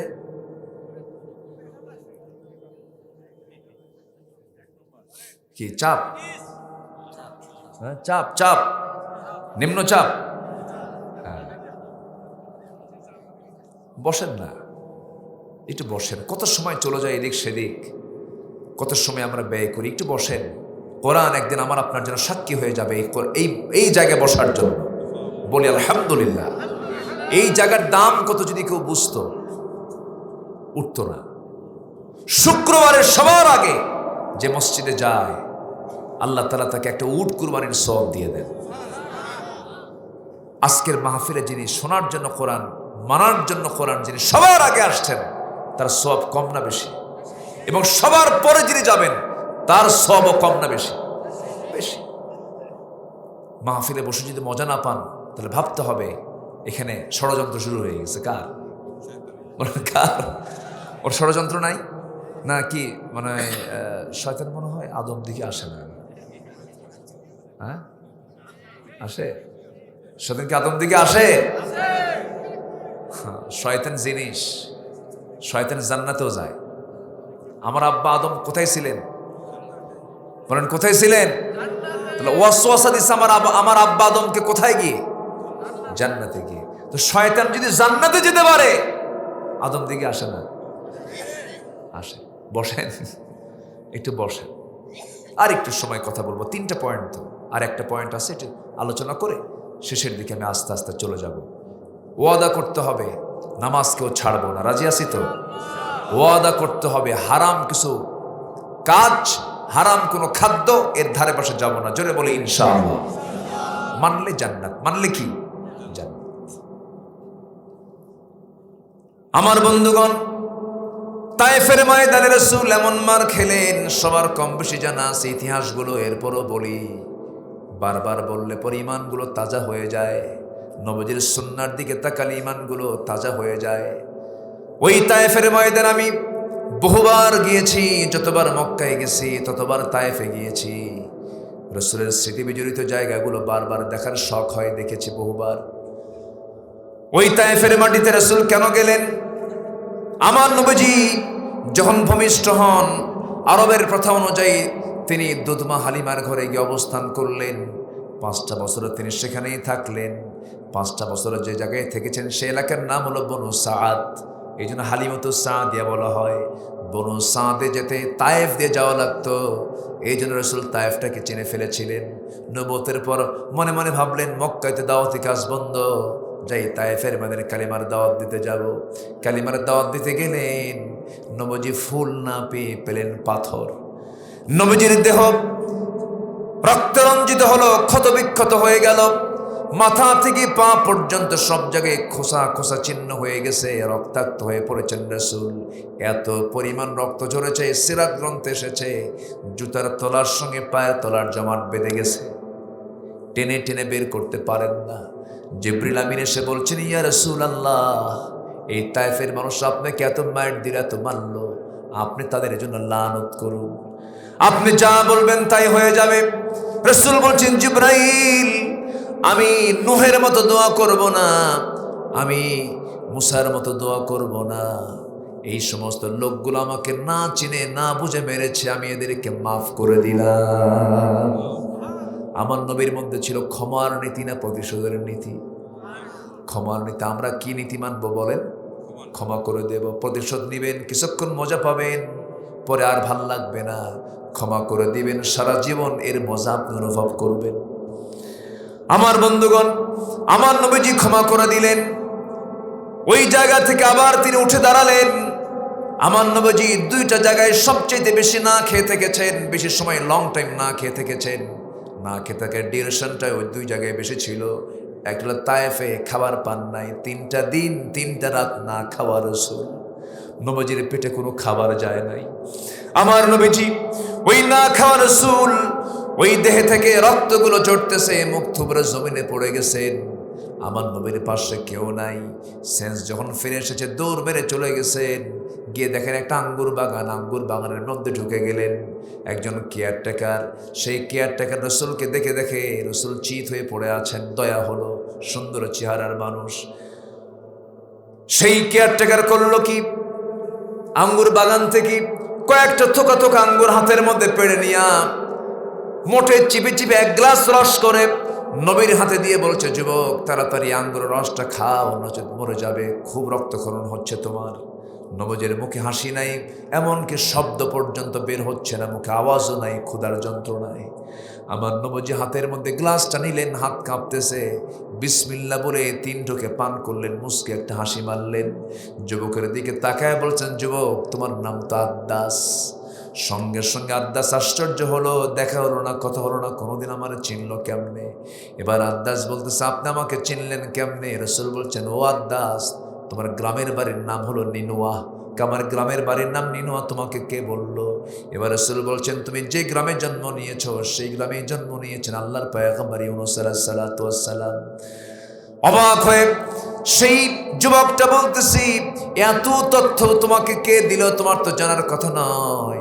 এবার রাসূল বলছেন, আদ্দাস রে, একজন নবীর কাছে তার একজন নবীর খবর থাকতেই পারে। যেরকম সুবহানাল্লাহ। আদ্দাস বুঝতে পারলো, আর তার বুঝতে দেরি হলো না। খ্রিস্টানি কায়দায় দুইটা হাত নবীর দুই পায়ের দিকে রেখে দিয়েছে। আমার নবীজির দুই পায়ে কদম দেবে, কদমে সেজদা দিয়ে দেবে, ধন্য করবে। খ্রিস্টানি কায়দায় রাসূল বললেন, ও আদ্দাস, মানুষ মানুষকে সেজদা দিতে পারে না কখনো। চট করে দুইটা হাত শক্ত করে ধরে বুকের সঙ্গে বুক লাগায়া দিয়ে বলছে, তুমিও বান্দা আমিও বান্দা, সেজদা দেওয়া জায়েজ নাই। রাসূল সেজদা নিলেন না, কিন্তু আমার দেশের কিছু দরবারে সেজদা হয়, ঠ্যাং ভাঙ্গা দরকার, ঠিক কিনা? আমার বন্ধুগণ, আদ্দাসের বুঝতে দেরি হলো না। আদ্দাস বলতেছে, আপনি আল্লাহর নবী, বুঝতে পেরেছে, আপনি আমাকে পড়িয়ে দেন আশহাদু আল্লা ইলাহা ইল্লাল্লাহ। অতএব রাসূল মক্কায় মার দিয়েছেন না মার খেয়েছেন? বলেন। মার খেয়েছেন। মক্কায় মার দেওয়ার কোনো পরিবেশ ছিল না, কিন্তু মদিনায় যখন চলে আসছেন, রাষ্ট্র গঠন করে ফেলেছেন। এই রাষ্ট্রকে সংরক্ষণ করার জন্য আমার নবীর বিরুদ্ধে কতবার যুদ্ধ করতে এসেছে, কতবার বিভিন্ন গোত্ররা ইহুদির প্যাঁচ লাগায়া দিয়েছে, কুরাইশরা বারবার অ্যাটাক করেছে। এই যুদ্ধগুলো রাসূল প্রতিহত করেছেন সাহাবায়ে কেরামকে নিয়ে। এই সাহাবায়ে কেরামকে নিয়ে প্রতিহত করতে নিয়ে 13 বছর মক্কায় মার খেলেন, আর 10 বছর মার খেয়েছেন না মার দিয়েছেন? বলেন বলেন বলেন। মার খেয়েছেন না মার দিয়েছেন? তাহলে মার খাওয়াও সুন্নত, মার দেওয়াও সুন্নত, হাতের লাঠি নেওয়াও সুন্নত। আসতে কয়, জোরে বলেন ঠিক কিনা? মুসার শক্ত লাঠি হাতে নিতে হবে, ফেরাউনদেরকে মোকাবেলা করতে হবে মুসলমান। আমার নবীজি মদিনায় চলে গেলেন। 10টা বছর রাসূলকে আপনি স্টাডি করেন, দেখেন 10 বছরে আমার নবীজির জায়নামাজের সময়ের চাইতে ঘোড়ার পিঠের সময়টা বেশি চলে গেছে। 10 বছর 86টা যুদ্ধ তিনি করেছেন। কয়টা? 86টা। আচ্ছা, যুদ্ধ, যে দেশ যুদ্ধ করে সে দেশের অর্থনীতি ঠিক থাকে? থাকে না। এখন যুদ্ধ বিধ্বস্ত দেশ হলো রাশিয়া, ইউক্রেন সহ আরো কিছু দেশ। তারা যুদ্ধ করার কারণে তাদের অর্থনীতির অবস্থা কি ভালো? ভালো না। আমার নবীজি মদিনায় চলে আসলেন, শিশু একটা রাষ্ট্র গড়ে তুললেন। কুরাইশ আক্রমণ করলো বদরে এসে, উহুদে এসে, খন্দকে এসে। নবীজির ছোট্ট রাষ্ট্রের যে অর্থনীতি একদম ভেঙ্গে পড়ল। সাহাবায়ে কেরাম না খেয়ে থাকেন, আমার নবীজি না খেয়ে থাকেন। খন্দকের পরীক্ষা খনন করার সময়, খন্দকের পরীক্ষা খনন করবেন রাসূল। সালমান আল ফারসি, বয়স্ক সাহাবী, যিনি প্রথমে অগ্নি পূজক ছিলেন, এরপরে খ্রিস্টান হয়েছিলেন। আগের কিতাবগুলো পড়ে পড়ে রাসূলকে খোঁজার জন্য তালাশে বের হলেন, মদিনায় চলে গেছেন। রাসূলকে খুঁজে বের করতেছেন। এক পর্যায়ে রাসূলকে সামনে পেলেন। সামনে পেয়ে কিছু মান্নত নবীর হাতে তুলে দিতে লাগলেন। রাসূল বলেন, না, মান্নতের আমি কিছু খাই না। হাদিয়া উঠানো হলো। হ্যাঁ, আমি হাদিয়া গ্রহণ করতে পারি। সঙ্গে সঙ্গেই সালমান ফারসি বলছেন, ও আল্লাহর গোলাম, আপনার গায়ে যে চাদরটা আছে, পিছের চাদরটা কি একটু টান দেওয়া যায়? আমার নবীজি টের পেলেন এই ব্যক্তিটা আমার নবুয়তের সিলমোহর দেখতে চায়। আগের কিতাবে সে সন্ধানটা পেয়েছে। এমন অবস্থা আমার নবীজি করলেন কি, নিজের পিঠের চাদরটা যখন টান মারলেন, পিঠের ঠিক মাটিতে সব চুলগুলো উস্কো খুস্কো হয়ে গেছে, ধুলায় মলিন হয়ে গেছে। মাথা থেকে পা পর্যন্ত নবীজির ধুলা দিয়ে ভরা। নবীজির পেটে কোনো খাবার নাই। আমার নবীজি ওই খন্দকের পরীক্ষা খনন করতে গিয়া 1 দিন নয়, 2 দিন নয়, 3 দিন নয়, 4 দিন পর্যন্ত না খাওয়া ছিলেন। আমার নবীজি না খাওয়া শরীর নিয়ে বারবার কোদাল মারতে গিয়ে আমার নবীজির যে কোমরটা কুঁজো হয়ে গিয়েছিল, মৃত্যুর দিন পর্যন্ত আমার নবীজির সেই সময় পর্যন্ত কুঁজো হয়ে বাঁকা হয়ে হেঁটেছেন, সোজা হয়ে হাঁটতে পারেন নাই। আমার বন্ধুগণ, সেই খন্দকের পরীক্ষা খনন আমার রাসূল যখন করবেন, না খাওয়া রাসূল, আমার নবীজি না খেয়ে আছেন, কেউ টের পায় নাই। রাসূলের মুখে হাসি ছিল, কিন্তু নবীজির খুব কাছের একজন বন্ধু, কাছের একজন সাহাবী রাসূল কেটে টের পেলেন। রাসূলের কাছাকাছি গিয়ে দেখেন উপরে কাপড় ঠিকই আছে, রাসূল ক্ষুধার যন্ত্রণা সহ্য করতে না পেরে পেটে পাথর বেঁধেছেন। জাবির রাদিয়াল্লাহু তাআলা আনহু রাসূলের এই দৃশ্যটা টের পেলেন, বলছেন, ইয়া রাসূলুল্লাহ, আমার বাড়িতে ছোট্ট একটা ছাগি আছে, এই ছাগিটা জবাই করে আপনাকে খাওয়াবো। আমার বউকে আমি বলে দিয়ে এসেছি। আমার নবীজিকে এই কথা বলে আস্তে আস্তে বলছেন, হুজুর আপনি কাউকে বলবেন না। ছোট্ট সাগি আমার নবীজি 4 দিন না খাওয়া। নবীজি মুস্কি হাসি মেরে দাঁড়ায় চিৎকার মেরে সব সাহাবীকে লক্ষ্য করে বলছিল, ও সাহাবীরা তোমরা কি জানো জাবির আমাদেরকে দাওয়াত দিতে আসছে? সুবহানাল্লাহ বলবেন না? জাবির আমাদেরকে দাওয়াত দিতে আসছে।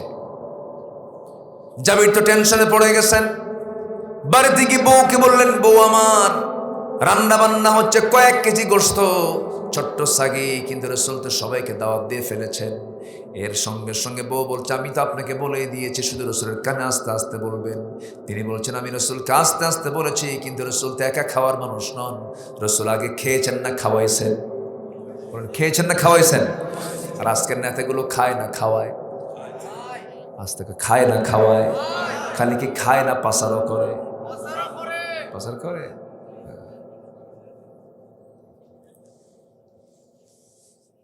আসেন দোয়া করি।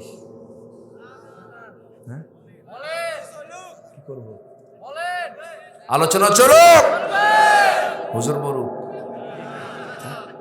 হুজুর আজকে ঘড়ি এত ঘুরলো কেন বুঝলাম না। 12টা পার হয়ে গেছে। আপনারাও বাড়িতে যান না? যান, বাড়িতে যাবেন না? বাড়িতেও যাবেন না? বলি আলহামদুলিল্লাহ। একটা লোক নড়ে নেই। আলহামদুলিল্লাহ, আলহামদুলিল্লাহ। খুব ভালো, আপনারা আদম তো সব আদম এই জায়গায়, আর বাকি যা আছে সব আদম ছাড়া বেআদম। ঠিক আছে না? আদম দেখি সব আদম এখানে।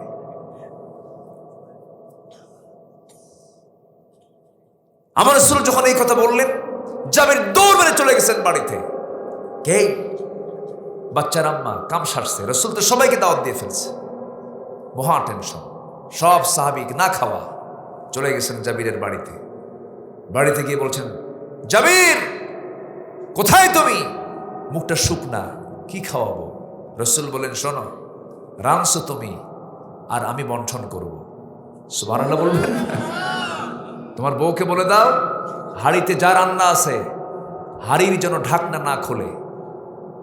যা রুটির প্রস্তুত করেছে রুটির ঢাকনা যেন না খোলে। আমি হাত লাগাবো। সুবহানাল্লাহ বলবেন না? আমার নবী যে হাত লাগালেন, 600 সাহাবী তৃপ্তি ভরে খেলো। চুল পরিমাণ গোশত ফুরায় নাই, রুটিও ফুরায় নাই। রিজিকের ফয়সালা কার থেকে আসে? কার থেকে আসে? শুধু টাকাই যে সুখ তা কিন্তু নয়। ঈমান থাকলে সব সুখ হবে, ঈমান নাই কোনো সুখ নাই। কে বলেছে টাকাই সুখ? হাজার হাজার কোটি টাকার মালিক না খায় থাকে। আচ্ছা বলেন তো, শহরের লোক বেশি খায় না গ্রামের লোক বেশি খায়? শহরের লোক প্লেট নিয়ে বসে, ছোট্ট প্লেট নিয়ে বসে, তাও মানে ফাঁকিবাজি প্লেট, মানে ডিপনেস না, ফ্ল্যাট। যা নিয়ে ডালও খাওয়া যায় না, চালও খাওয়া যায় না, ফাঁকিবাজি প্লেট। এই প্লেট নিয়ে কি গ্রামের মানুষের পোষাবে? পোষাবে না। রাগের ঠেলে প্লেটই ভাঙবেন। ফাঁকিবাজি প্লেট। হাজার কোটি টাকার মালিক ডাক্তার বলে দিয়েছে, খবরদার চাল 200 টাকা। চাল কয়শো টাকা? মিষ্টি 25 গ্রাম। সব ডাক্তার মেপে মেপে দিয়েছে, খা, টাকা দেখবি আর এগুলো খাবি। আর গ্রামের মানুষ যখন খাইতে বসে 100 টাকার হিসাব করে। প্লেট নিয়ে বসে, কিনে বসে, গামলা ডিশ নিয়ে বসে, বোল নিয়ে বসে। 1 কেজি চাল খাওয়া শেষ, 10 মিনিটে শেষ। যখন বলে খাইছো কেমন, কে পেটের 1 কোনা ভরলো, আরো কিছু পেলে ভালো হয়। ঠিক আছে না? নয়? রিজিক কে দেন? রিজিক কে দেন? আল্লাহ। সম্মানিত ভাইয়েরা, সম্মানিত বন্ধুগণ, আমার রাসূল তৃপ্তি ভরে খেলেন এবং খাওয়ালেন এবং খেলেন। আগে বন্টন করেছেন। আগে কি করেছেন? বন্টন করেছেন। জাবির রাদিয়াল্লাহু তাআলা রাসূলের খুব কাছের সাহাবী ছিলেন। জাবির রাদিয়াল্লাহু তার বাবা ঋণ করে দুনিয়া থেকে বিদায় নিয়েছেন। ঋণদাতারা ছেলের কাছে এসে দাবি করতে, জাবের তোমার আব্বার এই ঋণ ছিল। দৌড় মেরে নবীর কাছে গেছে, হুজুর কাম সারছে, সব ঋণদাতা বাড়িতে এসে জমা হয়ে গেছে, আব্বা তো ঋণ রেখে চলে গেছে, কি করা যায়? আমার তো কাছে কিছু নাই। রসুল তোমার কি আছে? একটা বাগান আছে, খেজুর নাই। রসুল আমারে নিয়ে যা। রসুল বাগানে গেলেন, ঢুকলেন, বের হলেন, এত খেজুর, সেই খেজুর বিক্রি করে সব ঋণ শোধ হওয়ার পরও খেজুর ফলে না। তিনি হচ্ছেন আমার নবী মুহাম্মদ সাল্লাল্লাহু আলাইহি ওয়াসাল্লাম। আমার নবীজি কোন এক যুদ্ধের ময়দান থেকে আসতেছেন। জাবির রাদিয়াল্লাহু আনহু তিনি উটের পিঠে বসা, উটটা বুড়া, উটটা কি বুড়া, তো বুড়া হওয়ার কারণে চলো আস্তে আস্তে, সবাই জোরে জোরে যায়। জাবির বলছেন, ইয়া রাসূলুল্লাহ, আমার উটটা চলেই না, বুড়া, একটু দোয়া করেন তো। রসুল সঙ্গে সঙ্গে মারলেন একটা ঘুতা। এক ঘুতায় এমন জোরে চলা শুরু হয়েছে উট সবার আগে। মদিনায় পৌঁছে যাওয়ার পর রসুল বলেন, জাবির তুমি তোমার পার্সোনাল বন্ধু, সুবহানাল্লাহ বলবেন না? তুমি আমাকে যেভাবে দেখো, অনেকে আমাকে সেইভাবে দেখতে পায় না। রসুল তাকে খুব কাছে টেনেছেন, কেউ দেখে নাই। নবীর পেটে তিনি, রসুল তার পেটে পাথর বেঁধেছেন। দেখেছেন কোন সাহাবী? সবাই সাহাবী, সবাইকে আবু বকরের মতো, সবাইকে আবু বকরের মতো। আয়াত নাজিল হয়, সবাই হাসে, আনন্দ করে, আর সেই আয়াত নাজিল হওয়ার সঙ্গে সঙ্গে আবু বকর কান্দেন। একই আয়াত, কিন্তু সবাই হাসে আর আবু বকর কান্দেন। বলা হলো, আবু বকর তুমি কাঁদো কেন? কে আয়াত নাজিল হওয়ার সঙ্গে সঙ্গে আমি কাঁদি। সব সাহাবী বলছেন, আবু বকর এই আয়াত তো আমাদের আনন্দের সংবাদ দিয়ে দিচ্ছে, আল-ইয়াওমা আকমালতু লাকুম দীনাকুম ওয়া আতমামতু আলাইকুম নি'মাতি ওয়া রাদিতু লাকুমুল ইসলাম দীনা।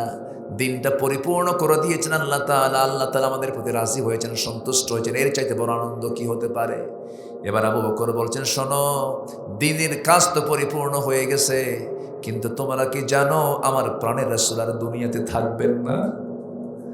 নবীর দিকে তার টান চলে গেছে। সবাই হাসে, কিন্তু এই ব্যাখ্যা কেউ বের করতে পারে না। বের করেছেন কোন সাহাবী? আবু বকর। আমার বন্ধুগণ ও আমার দ্বীনি ভাইরা, সব সময় আমাকে আপনাকে একটা বিষয় লালন করতে হবে, নবীজির গোটা জীবনকে ফলো করতে হবে। শুধু 10 বছর মানলাম, 13 বছর মানলাম না, 13 বছর মানলাম, 10 বছর মানলাম না, হবে না। আল্লাহ এই আয়াতের মধ্যে সব কথাগুলো তুলে ধরেছেন। এই আয়াতটা ব্যাপক একটা আয়াত, সূরা হুজরাতের 15 নম্বর আয়াত। 1 নম্বর হলো প্রকৃতি ইমানদার তারা, যারা ঈমান টানবে, আল্লাহকে মানবে, রাসূলকে মানবে, সুম্মা লাম ইয়ারতাবু, কোনো সন্দেহ করবে না। সন্দেহ তখনই করতে পারবে না যখন জানবে, কি বলেন, কোরআনটা জানবে, ঈমানটা তার মজবুত হয়ে যাবে। নাম্বার 3, ঈমান, তার আমলটা মজবুত হয়ে গেল। এখন তার কাজ হলো ওয়াজাহাদু বিআমওয়ালিহিম ওয়া আনফুসিহিম ফি সাবিলিল্লাহ, আল্লাহর রাস্তায় জান মাল দিয়ে যারা জিহাদ করবে। আল্লাহ বলছেন, শোন বান্দা, আমার দফতর থেকে আমি তোকে সার্টিফিকেট দিলাম, হলো সত্যবাদিতার সার্টিফিকেট, উলাইকা হুমুস সাদিকুন।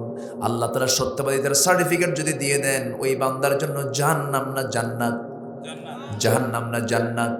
আল্লাহ এই 3টা কাজ করার তৌফিক সবাইকে দান করুন। জোরে বলি আমিন, আরো জোরে আমিন। আমার মা বোন মাহফিল আছে কি? আসছে মায়েরা? মাদের এরকম বসার ব্যবস্থা আছে? এর চাইতে বেশি আসছে মায়েরা? আল্লাহু আকবার। এতক্ষণ কইছিলাম আমরা না, মাদের কথাও হয়েছে। আম্মা জান আয়েশার কথা বলছি না আমরা? বলেছি। আল্লাহ তুমি এলাকার মাদেরকে দিন মেনে চলার তৌফিক দাও, কোরআন মেনে চলার তৌফিক দাও, বেশি বেশি মার্কেটে যাওয়ার তৌফিক দাও। দেখছেন, আমিন কইছে, দেখেন।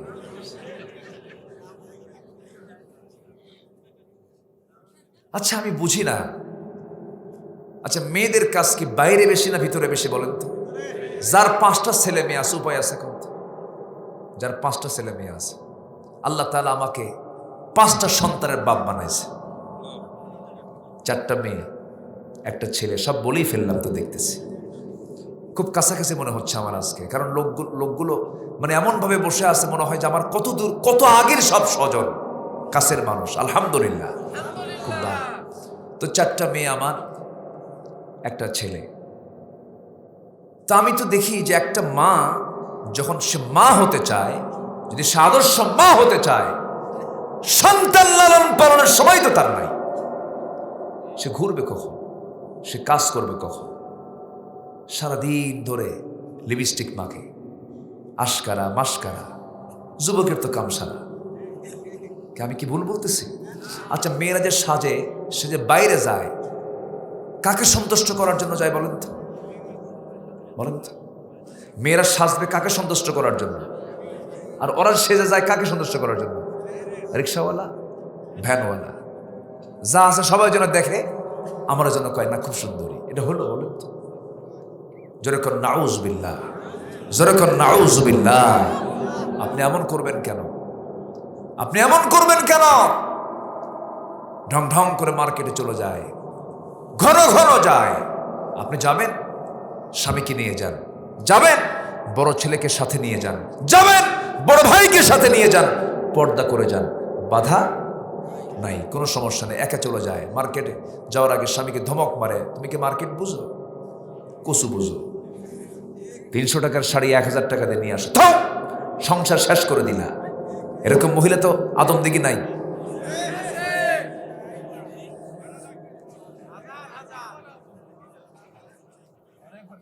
স্বামীকে এক ধমক মাইরা, বাচ্চা একটা আছে 1.5 বছর বয়স, দুধ খায়, ওই বাচ্চা থুইয়া ফিডার বানায় দিয়া স্বামীর কোলে দিয়া কয়, দেখো দুধ খাওয়াও।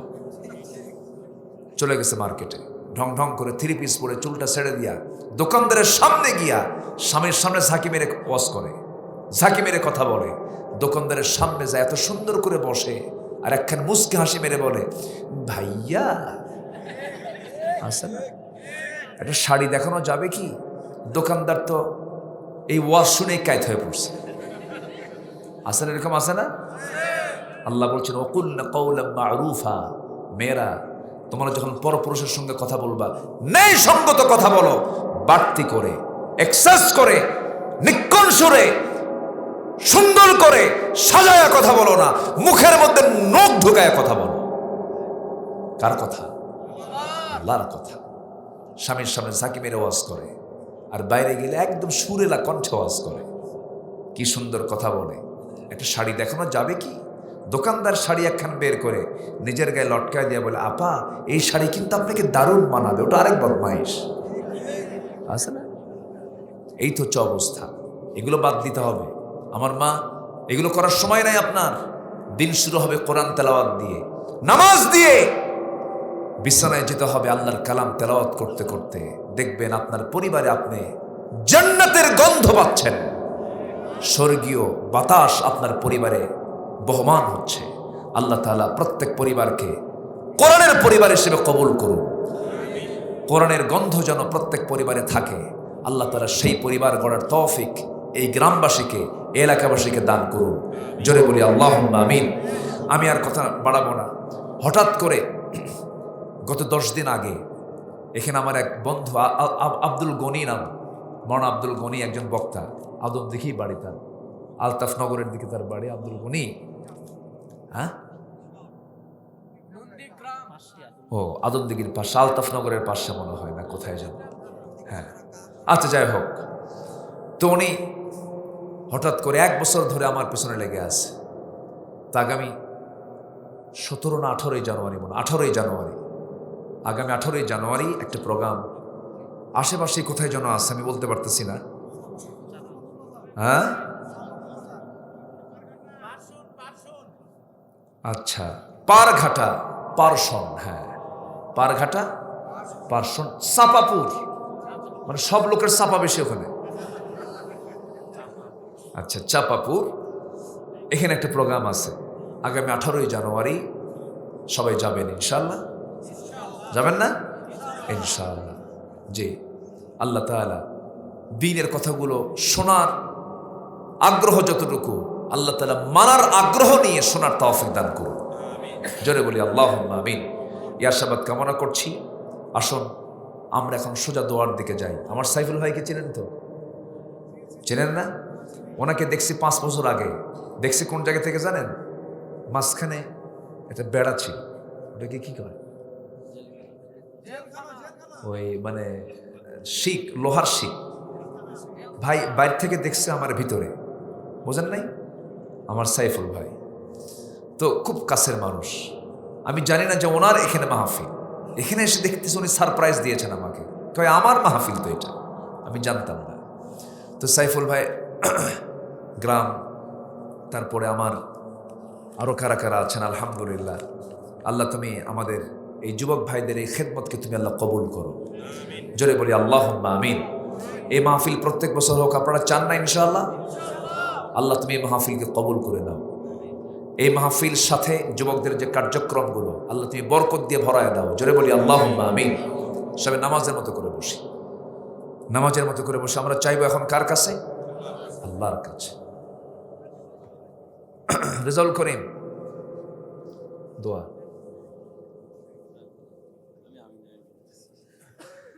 আচ্ছা, যিনি বসে আছেন আমার পেছনে, এটা আমার আপন ছোট বোন, আমার মার পেটের বোন, তার সে হাজব্যান্ড। আমার কি হয়? এই ছোট বোনের কি হয়? ও হলি দুলাভাই তো, সব তো দুলাই তো। জি, সমস্যা নেই। যে ভগ্নিপতি বলে, বোন জামাই বলে, এক এক এলাকায় এক একটা। দোয়া করবেন তার জন্য, আল্লাহ যেন তাকে দ্বীনের সহি কথাগুলো বলার তৌফিক দান করেন, জোরে বলি আল্লাহুম্মা আমিন। আসুন,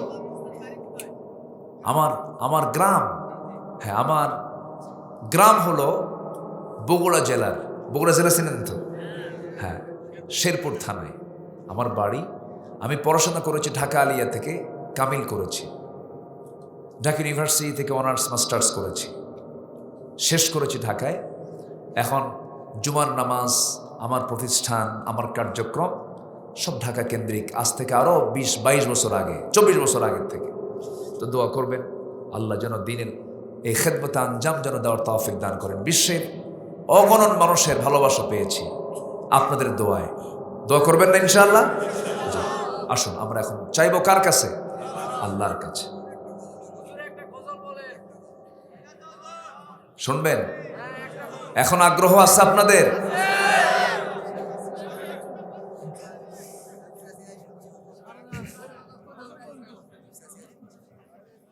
আলহামদুলিল্লাহ।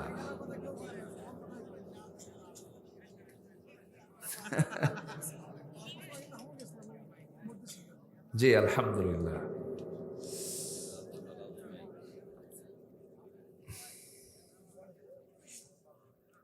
গজল আগ্রহ আছে আপনাদের শোনার এখনো?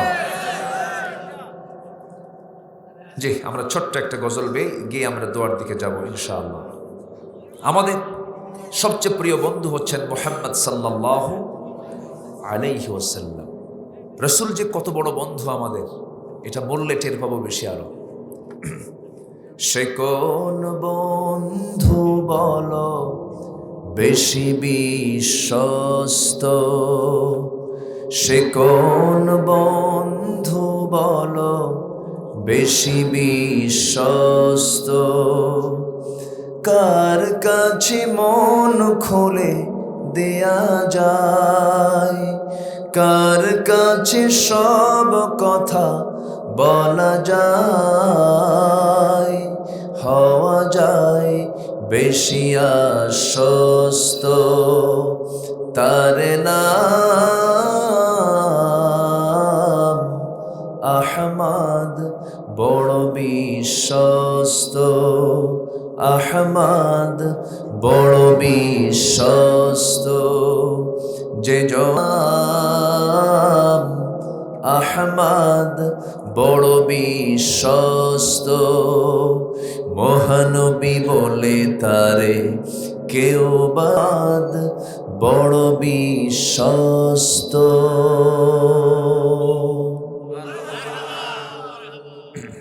জি, বুড়া চাচা নামাজের জন্য ঘুম থেকে উঠে দাঁড়াবে আবার, বুঝলেন? আচ্ছা,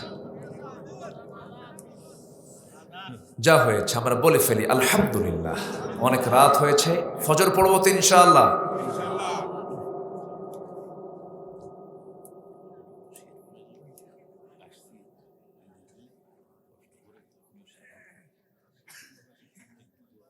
জি জি, আমরা আল্লাহর কাছে চাবো। আমরা চাইবো কার কাছে এখন বলুন তো? সবাই বলি সুবহানাকাল্লাহুম্মা ওয়া বিহামদিকা আশহাদু আল্লা ইলাহা ইল্লা আনতা আস্তাগফিরুকা ওয়া আতুবু ইলাইকা। চিৎকার মেরে বলি, ইয়া আল্লাহ, আমার জীবনের সাগীরা কাবীরা, ছোট বড় সব গুনাহ তুমি আল্লাহ মাফ করে দাও। জোরে বলুন, ইয়া রাব্বাল আলামিন। আল্লাহুম্মা আমিন। রব্বানা যালামনা أنفسنا وإن لم تغفر لنا وترحمنا لنكونن من الخاسرين لا تزغ قلوبنا بعد إذ هديتنا وهب لنا من لدنك رحمة إنك أنت الوهاب। গভীর রাত, নিঝুম রাত, ঝিমানো রাত্রিতে, হাড় কাঁপানো শীতের ভিতরে তোমার কালাম থেকে কিছু কথা বলেছি। তোমার শাহী দরবারে কাঙ্গাল ভিখারির মতো দুটো হাত পেতে আছি। আল্লাহ, গুনার দিকে নজর দিও না, বান্দা মনে করে তামাম জীবনের সমস্ত গুনাহগুলোকে মেহেরবানি করে মাফ করে দাও। জনম দুঃখিনী মা, জনম দুঃখী বাপজান যারা চলে গেলেন, জিন্দেগির গুনাহগুলো মাফ করো, কবরগুলোকে জান্নাতের টুকরা বানাইয়া দাও। আব্বা আম্মার জন্য কি দোয়া তাও শিখিয়ে দিয়েছ, হাতটা উঁচু করুন, আল্লাহ শেখানো দোয়া পরে দিল থেকে সবাই বলুন, রব্বিরহামহুমা কামা রব্বায়ানি সগীরা, রব্বিরহামহুমা কামা রব্বায়ানি সগীরা, রব্বিরহামহুমা কামা রব্বায়ানি সগীরা। আল্লাহ তাআলা বিশেষ করে এই মাহফিলের আয়োজন যারা করলেন, শোনার জন্য দূর দূরান্ত থেকে কষ্ট করে এই শীতের ভিতরে যারা আসলেন, বিনিময়ে কিয়ামতের কঠিন ময়দান যেদিন কেউ কাউকে চিনবে না, এমনকি মা সন্তানকে পর্যন্ত স্বীকার করে বসবে, সেই কঠিন মুসিবতের দিন এ মাহফিল সবার জন্য নাজাতের মাধ্যম তুমি আল্লাহ বানায়া দিও। আল্লাহ তাআলা তোমার এই সমস্ত বান্দাগুলোকে নিয়ে এমন সময় হাত তুলেছি যে সময় দোয়া কবুলের সময় তুমি তোমার আরশ আজিম থেকে প্রত্যেক রাত্রিতে শেষ রাতের সময় তুমি প্রথম আকাশে চলে আসো। তোমার কথা, ফিস সামাঈদ দুনিয়া আলা মিন মুস্তাগফিরিন ফাগফির লাহ, তুমি তো বলেছো আল্লাহ গো, মেহেরবানি করে সেই সময় আমরা হাত তুলেছি, তুমি আমাদের সমস্ত গুনাহগুলোকে মাফ করে দাও। আল্লাহ তাআলা 200 কোটি মুসলমানের দুনিয়া, মুসলমানের পায়ের তলায় মাটি নাই। তোমার কাছে ফরিয়াদ করি আল্লাহ, মেহেরবানি করে এই ক্রান্তির সময়ে, এই ক্রান্তি লগ্নে, এই ক্রাইসিস পিরিয়ডে ওমরের মতো একজন নেতা তুমি আল্লাহ মুসলিম উম্মার জন্য পাঠায়া দাও। মুসলমানদের বাইতুল আকসা তুমি আল্লাহ মুসলমানদের হাতে তুলে দাও। আল্লাহ গো, দুনিয়া থেকে কোন দিন বিদায় হব জানি না, ডান হাতে আমল নামা না আসা পর্যন্ত মরণ দিও না, তোমার পছন্দের গোলাম না হওয়া পর্যন্ত মরণ দিও না, হিসাবগুলোকে জটিল না করে সহজ করে দিও। হাসিবিনি হিসাবান ইয়াসিরা, ইয়া মুকাল্লিবাল কুলুব সাব্বিত কলবি আলা দীনিক। আল্লাহ, দুনিয়া থেকে কোন দিন বিদায় নেব কেউ তো বলতে পারি না, তবে যেদিন মরে যাব টান মেরে ঘর থেকে বের করে দেবে। নিজের বানানো ঘর একদিন হয়ে যাবে পর, থাকবে না কেউ পাশে, টেনে হেঁচড়ে সব আমাকে নিয়ে উঠানে থাকবে, কাপড়ের চোপড়গুলো খুলে নিয়ে আমাকে সেলাইবিহীন কাপড় পরাইয়া দেবে, কবরে রেখে আসবে। 24 ঘন্টা যাবে না, মাথার চুলগুলো খসে খসে পড়বে। 3 দিন যাবে না, পেটের চামড়াগুলো সব গলে গলে পোকার পেটের খাবার হয়ে যাবে। 7 দিন যাবে না, নারী পরীর সব চোখ মুখ কান নাক দিয়ে বের হওয়া শুরু হবে। আল্লাহ, এমন কঠিন মুহূর্তে সবার জীবনে পড়ে আছি। মালাকুল মউত আসলে সব ইনিংস আমার শেষ হয়ে যাবে, দুনিয়ার ইনিংস শেষ হয়ে পরবর্তী জীবনের ইনিংস শুরু হয়ে যাবে। আল্লাহ, তোমার কাছে ফরিয়াদ করি, তোমার পছন্দের বান্দা হওয়ার জন্য যে যোগ্যতাগুলো দরকার সকল যোগ্যতা তুমি আমাদের মধ্যে পয়দা করে দাও। মৌতের সময় যখন চলে আসবে জবানে জারি করে দিও লা ইলাহা ইল্লাল্লাহু মুহাম্মাদুর রাসূলুল্লাহ। আসসালামু আলাইকুম ওয়া রাহমাতুল্লাহি ওয়া বারাকাতুহু।